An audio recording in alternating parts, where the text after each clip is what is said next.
우리 존귀하신 예수님을 찬양합니다. 할렐루야. 네, 우리 한 주간 또 세상살이 가운데 우리 성도님들 수고 많으셨고 또 많은 때로는 아픔과 눈물도 있었을 줄 압니다. 우리 따뜻한 마음으로 서로 격려합시다. 수고 많으셨습니다. 네, 우리 성도가 있으니까 낙심하지 말고 예배가 있으니까 하나님께 소망 둘 수가 있습니다. 사랑하는 여러분, 이제 대림절 세 번째 주일 맞이했고 금년도 이제 2주 남았습니다. 유종의 미를 거두기를 바라고 내년을 맞이함에 있어서 여러 가지 계획이 있지만 오늘 이제 말씀에 다시 한번 우리가 힘을 얻어서 영적으로 정말 충만하고 천국 같은 삶을 살 거라는 확신을 가지고 출발했으면 좋겠습니다. 대림절 기간이지만 예수님의 생애에 따라서 말씀을 나눕니다. 그래서 오늘은 부활입니다. 부활은 인간이 경험할 수 있는 가장 놀랍고 충격적이고 위대한 일일 겁니다. 그런데 이 가운데, 우리 가운데는 부활하신 예수님을 직접 그 당시 목격한 사람은 없습니다. 예수님의 제자들 또 많은 성도들이 주님의 부활을 목격하기도 했습니다. 한 500명 정도 일시에 예수님을 본 적이 있었습니다.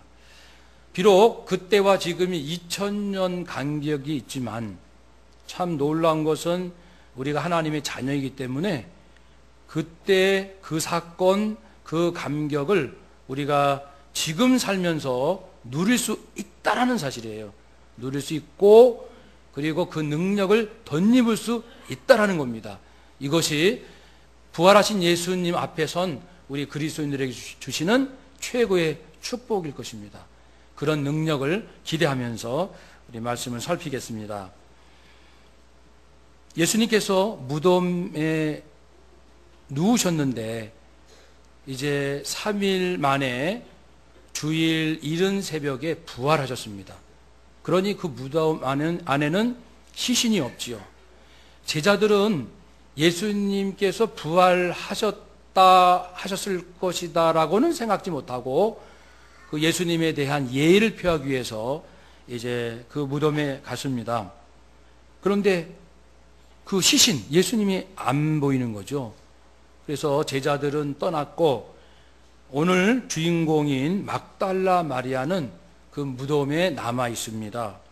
무덤 밖에 서서 울고 있습니다. 여기서 우는 것은 대성통곡할 때 쓰는 헬라어입니다.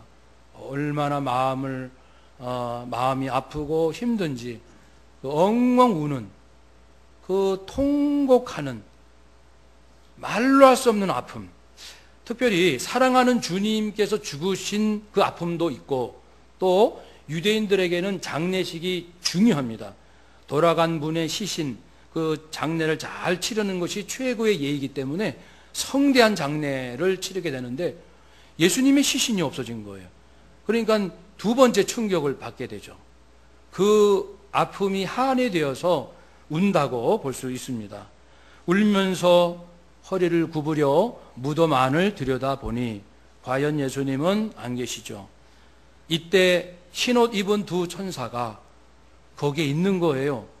마태, 마가, 누가, 요한 네 복음서에 이 장면이 나오는데 설명은 조금씩 다릅니다. 어디에는 한 천사, 한 청년, 공통점은 흰옷 입은 광채 나는 모습은 공통으로 묘사되고 숫자는 좀 차이가 납니다. 1명, 2명 이렇게. 그런데 천사는 영적인 존재이기 때문에 우리 이성으로 분별하기 쉽지 않는 면이 있다고 볼 때 그것도 그런 차이에 대해서 우리는 큰 어려움 없이 성경을 받아들일 수 있습니다. 공통된 것은 천사들은 광채가 난다는 거예요. 흰 옷을 입고 그들이 있는 것을 봤습니다. 천사가 말합니다. 여자여 어찌하여 우느냐. 너무 우니까 우는 것으로 대화가 시작될 정도로 우는 거예요. 그러나 어찌하여라는 질문 안에는 울어서는 안 되지 이런 말이 담겨 있는 거예요.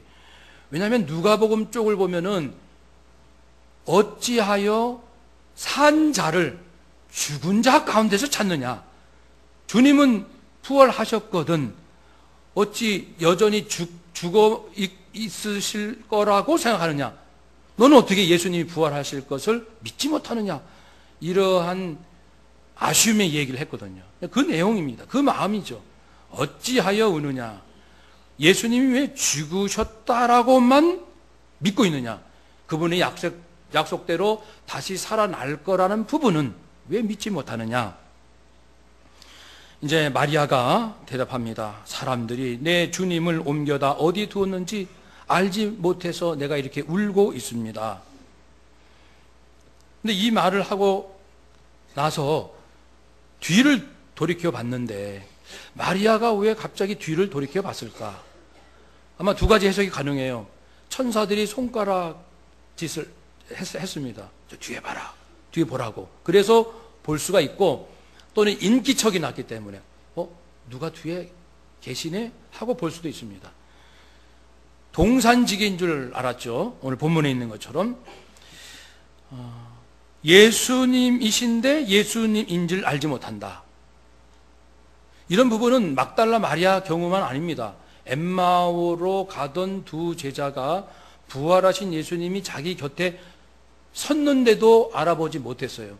그러니까 예수님인 줄 모르고 같이 가고 어느 집에 가서 식사까지 하고서 예수님께서 음식을 드시고 떡을 대어 축사하시고 나눠 주실 때, 그때 갑자기 제자들의 눈이 밝아져서 주님이시네요. 그랬죠. 그러자 그 순간 예수님은 사라지셨습니다. 그러니까 마리아도 엠마오로 가는 두 제자도 예수님을 알아보지 못한 경험, 또 디베라 호숫가에 이제 7명의 제자들이 고기를 잡으러 배를 타고 호숫가에 나갔는데 밤새 고기를 못 잡았어요.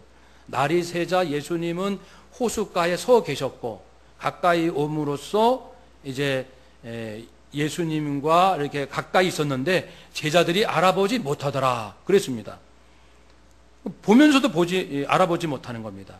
그런데 잠시 후에 누군가가 알아옵니다. 주님! 그 얘기 듣고 베드로가 주님이셔? 해가지고 바다 속으로 들어가는, 물 속으로 들어가는 그런 장면이 나오고 예수님께서 배 오른편에 그물을 던져라. 말씀에 순종해서 그물을 던졌더니 153마리 물고기를 잡았습니다. 그래서 이 153이 모나미 볼펜에 153이 써 있죠. 그것이 성경에 있는 물고기를 의미합니다. 믿음의 고백으로 한 것이죠. 그래서 이렇게 부활하신 예수님을 바로 알아보지 못한 일들이 곳곳에서 나타납니다. 예수님은 부활하셨는데 우리가 바로 알아볼 수 없는 어떤 상황인 것도 기억을 합시다. 예수님의 몸은 어떤 몸이실까? 신비로운 몸이죠. 어떻게 신비롭냐면은 4가지로 설명드릴 수 있습니다. 먼저는 영은 뼈와 살이 없어요. 이 영혼, 또 귀신, 천사, 영적인 존재들은 뼈와 살이 없죠. 근데 부활하신 예수님은 뼈도 있고 살도 있다고 말씀했습니다. 그러니까는 옆구리에 창에 찔린 자국도 있고 손 못자국도 있으니까 보아라, 넣어보라, 만져보라까지 말씀하셨으니까 부활하셨는데 뼈와 살이 있으시다. 두 번째는 부활하신 그 몸으로 음식을 잡수시고 생선을 잡수셨다. 누가복음 24장에서 2번 언급을 하셨습니다. 분명히 생선을 잡수셨다. 음식을 드신다. 뼈도 있고 살도 있고 음식도 드신다. 우리 몸과 똑같네? 이런 생각을 할 수 있습니다. 그런데 세 번째, 부활의 몸은 아까 말씀드린 대로 순식간에 없어질 수 있습니다. 분명히 눈에 보고 만질 수도 있는데 즉시로 형체가 없어지고 만질 수 있는 몸이 사라지는 그런 모습일 수가 있다. 순식간에 있기도 하시고 사라지기 없기도 하시고 그런 상태를 그려봅시다. 그리고 그 제자들이 예수님 부활하신 그 새벽 무서워서 방에 모여 있을 때 문을 닫고 있었는데 예수님이 찾아오신 적이 있습니다. 벽을 뚫고 오신 거예요. 문이 다 닫혀 있는데. 그러니까 부활하신 몸은 뼈도 있고 살도 있고 음식도 잡수실 수 있는 그 몸인데 벽도 통과하고 순식간에 안 보이게도 할 수 있는 몸입니다. 과연 이런 몸이 가능할까라는 부분에 대해서 의아해하겠지만 성경의 모든 것은 언제나 사실로 드러났습니다. 그러니까 이건 제 생각인데 오늘날 과학이 영혼이 있다는 것도 입증했고 그 증거가 있어요. 영혼이 있다는 사실을. 천국이 있다. 그리고 사랑이 중요하다. 사랑이 제일 중요하다. 사랑이 제일 중요하다. 인생 가운데. 그것도 입증했어요. 과학이. 그렇다면은 부활체에 대한 것도 입증할 날이 올 수 있다. 저는 생각을 하거든요. 그러면 이게 정말 더 마지막 때에 가까울 수 있습니다. 하나님께서 사람들이 영도, 사랑도, 천국도, 부활도 잘 믿질 않는데 이렇게 과학적인 근거와 입증을 통해서 더 이상 부정할 수 없도록 하셨는데 급기야는 어느 날 이제 과학 잡지에 발표되기를 어떤 물질이 순식간에 형체가 사라질 수 있는 것이 가능하다. 이렇게 발표가 되면은 우리는 깜짝 놀라야 돼요. 이건 부활 때 있을 수 있는 형태거든요. 형질의 변화입니다. 데살로니가 전서에 보면은 마지막 때에 무슨 일이 있냐면은 모든 체질이 풀어진다는 말이 있어요. 모든 체질이 풀어진다. 그 체질은 그 물질을 구성하는 가장 작은 단위를 말합니다. 그 체질이. 그러니까 우리가 그 당시 원자다, 분자다, 원자다, 미립자다 이렇게 할 수 있지만 어쨌든 성경에서 말하는 체질이라는 것은 물질을 구성하는 가장 작은 걸 말합니다. 그것이 풀어진다는 표현이 있습니다. 풀어진다. 그것은 순식간에 사라진다는 겁니다. 형체가. 그런 것이 성경에 또 기록되어 있습니다. 그래서 저는 이제 관심 갖고 보는 거예요. 그런 발표가 나오는지. 물질이 순간 해체되는, 없어지는. 그런데 예수님께서 부활하셔서 생선, 음식을 잡수신 부분에 대해서 성서 과학자 중에 조심스럽게 해석을 나름대로 한 분 얘기를 들었습니다. 그건 뭐냐면은 부활하신 그분이 생선을 잡수시고 음식을 잡수셨다. 그러면은 배설물은 어떻게 될까?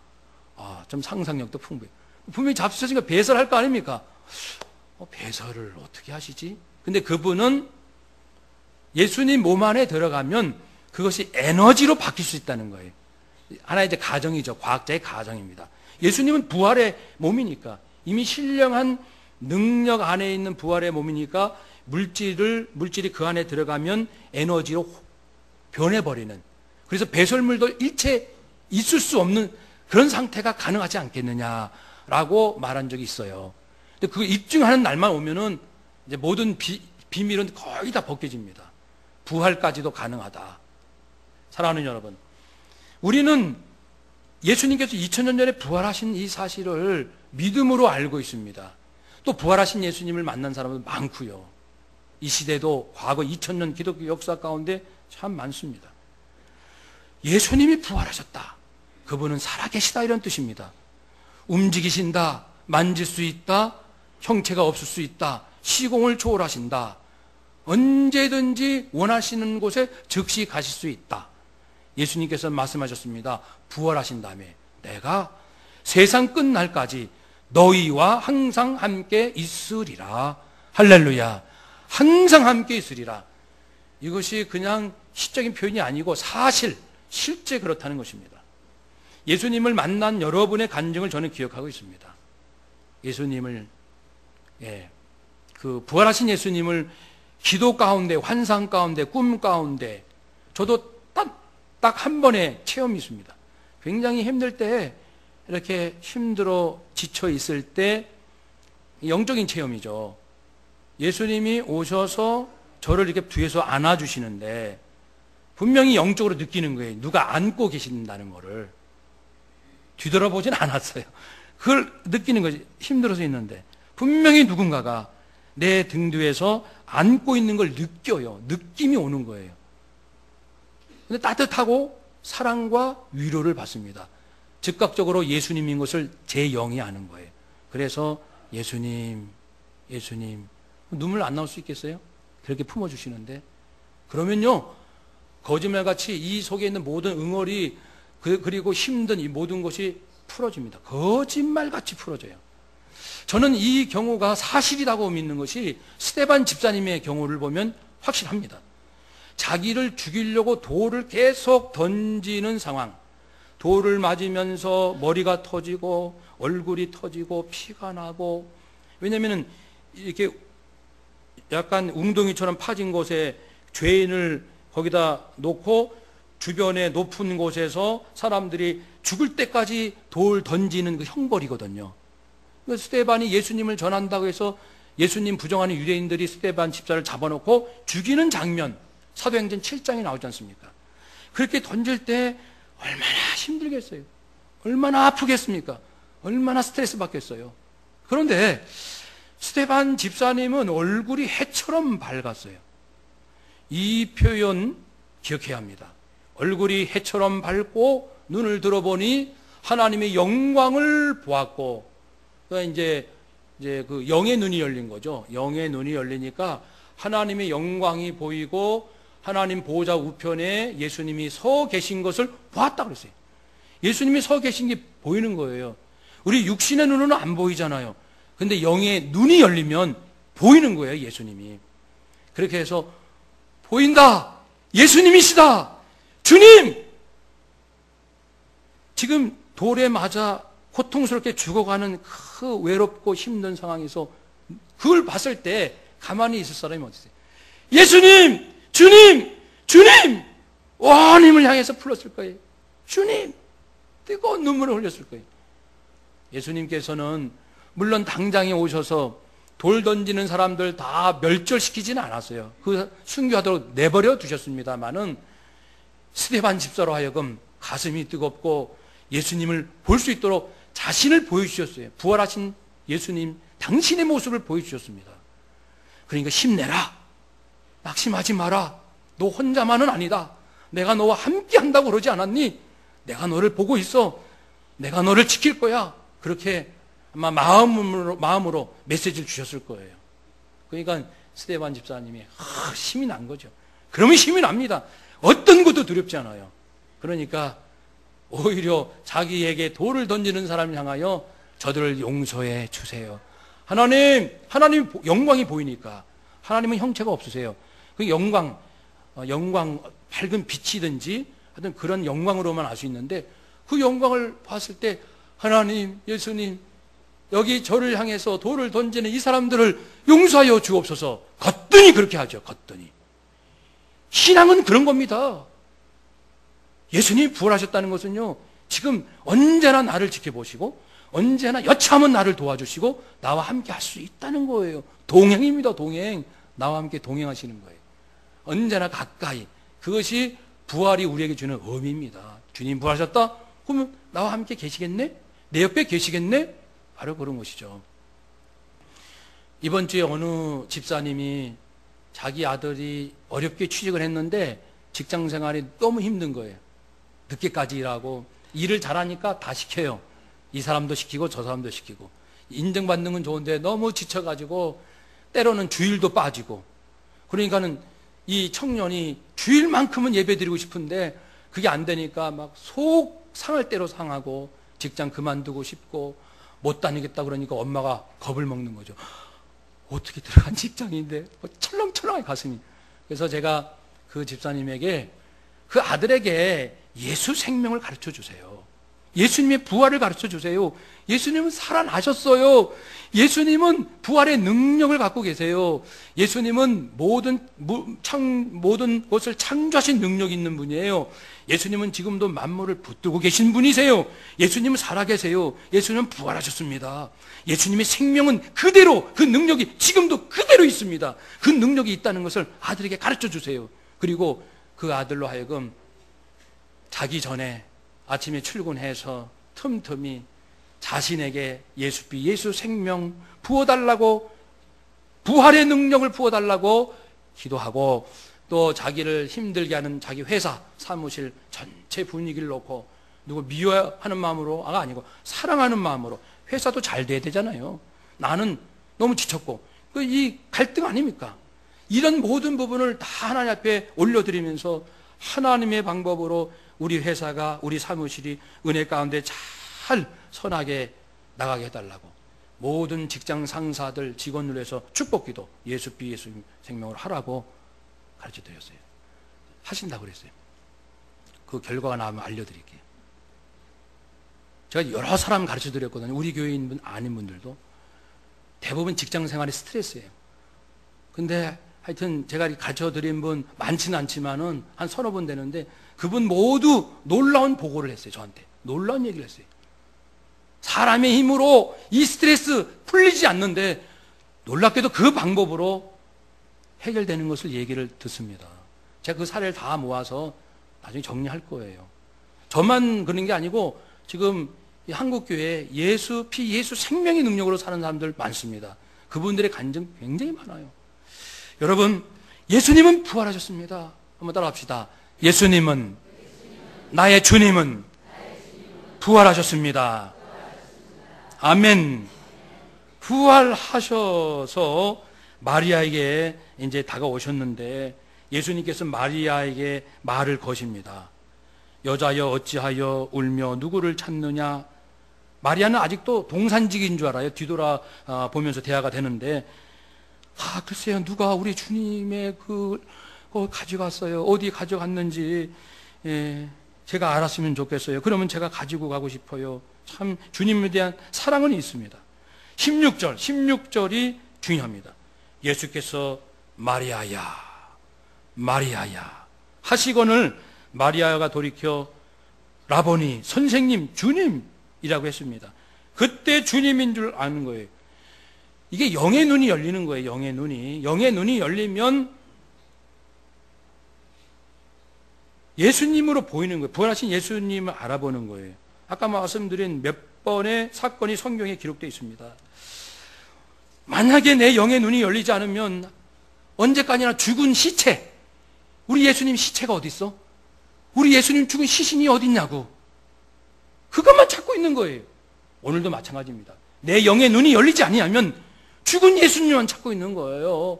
내게 계신 예수님은 죽은 예수님, 나하고 상관이 없는 예수님, 그것이 아니죠. 부활하신 예수님, 오늘 매 순간마다 부활하신 예수님 우리가 함께 살아야 합니다. 요한일서 4장 16절 18절, 하나님이 우리를 사랑하시는 사랑을 우리가 알고 믿었다. 이것은 예수님 주신 사랑을 말합니다.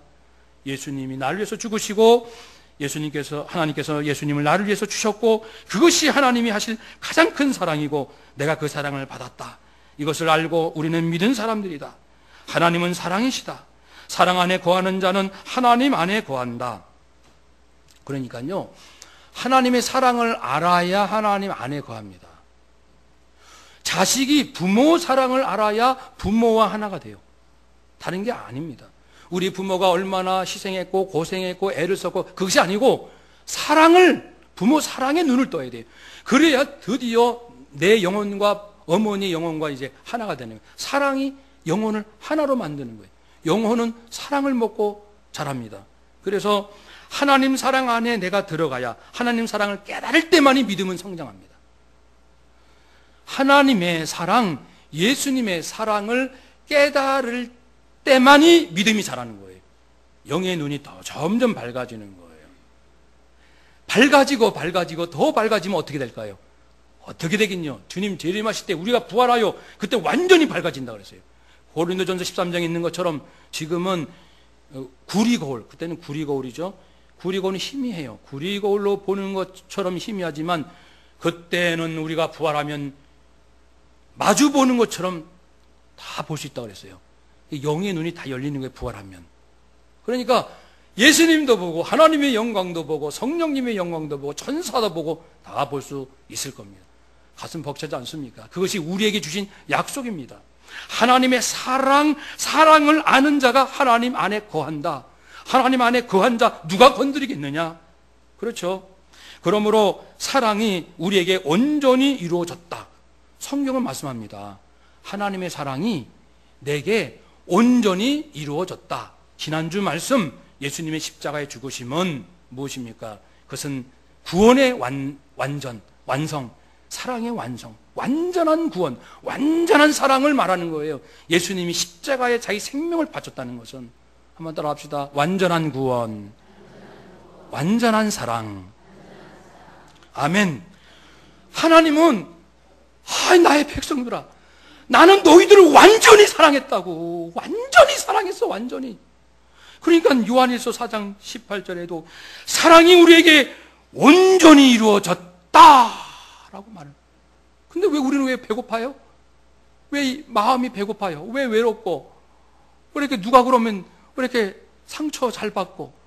왜 이렇게 허무하고? 왜 그렇습니까? 왜 우리의 영혼이 여전히 거지처럼 배가 고프냐고요?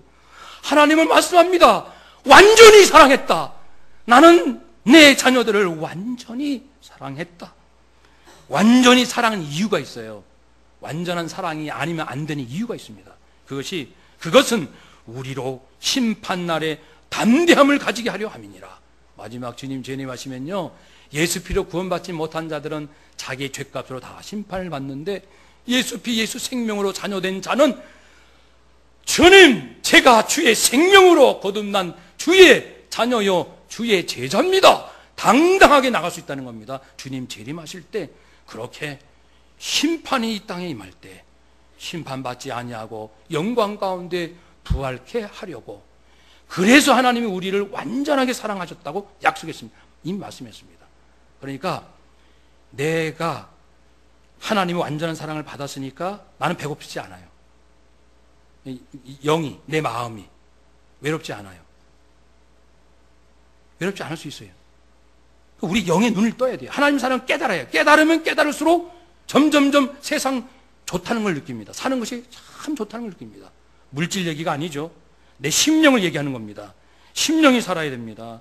그래서 예수님이 부활하심으로 내 안에 지금도 예수님께서 하나님 사랑 안에 내 안에 오셔서 나로 하여금 외롭지 않고 그리고 낙심하지 않도록 언제나 나를 위로해 주시는구나. 예수님이 부활하신 것을 이 막달라 마리아는 다시 살긴 사셨는데 옛날 그 몸인 줄로 착각하는 거예요. 부활의 정체를 잘 모르니까. 그러니까 예수님께서 가르쳐 주신, 나 붙들지 마라. 나를 붙들지 마라. 붙들었어요. 붙들지 마라. 나는 아버지께로 올라가야 되는데 아직 올라가지 못했느니라. 올라가야 된다는 걸 말씀하는 거예요. 예수님 이 땅의 몸은 올라갈 그런 몸이 아니지만 부활한 몸은 올라갈 몸입니다. 나는 새로운 몸이다. 아버지께로 올라갈 몸이다. 이걸 깨우쳐 주는 거예요. 부활을 가르쳐 주시는 거죠. 그래서 우리는 이제 부활의 자녀들입니다. 부활의 능력으로, 생명의 능력으로 삽니다. 우리에게는 어둠도 없고 낙심도 없고 외로움도 없고 상처도 없고 그렇게 살 수 있는 길이 열린 줄로 믿습니다. 사랑, 하나님의 완전한 사랑을 제대로 깨달을 수 있도록 하나님께 기도하고 부르짖으면 점점 내 영의 눈이 열려서 사람들이 예뻐 보입니다. 예뻐 보여요. 그리고 모든 것이 그렇게 감사할 수가 없어요. 그렇게 감사할 수가 없어요. 밥 한 끼 먹을 때 뜨거운 눈물을 흘려 보신 적 있습니까? 된장국 먹으면서 뜨거운 눈물을 정말 흘려보신 적, 단 한 번이라도 그래 보신 적 있나요? 여러분, 정말 며칠 굶은 사람에게 어제 짜장면 하나만 사줘도 고마워가지고, 눈물이 고마워가지고, 아저씨 고맙습니다, 고맙습니다 그러는데, 예수 생명 얻은 우리에게 주님 앞에 주님 고맙습니다, 그 뜨거운 가슴 가지고 찬양하고 감사해야 마땅한 줄로 믿습니다. 부디 부활하신 예수님 언제나 내 곁에 계시고 내가 외로울 때 나를 품어주시고 내 가까이 계시니까 주님과 함께 사는, 동행하시는 우리 모두가 되시기를 주님 이름으로 축복합니다. 아멘. 기도하겠습니다.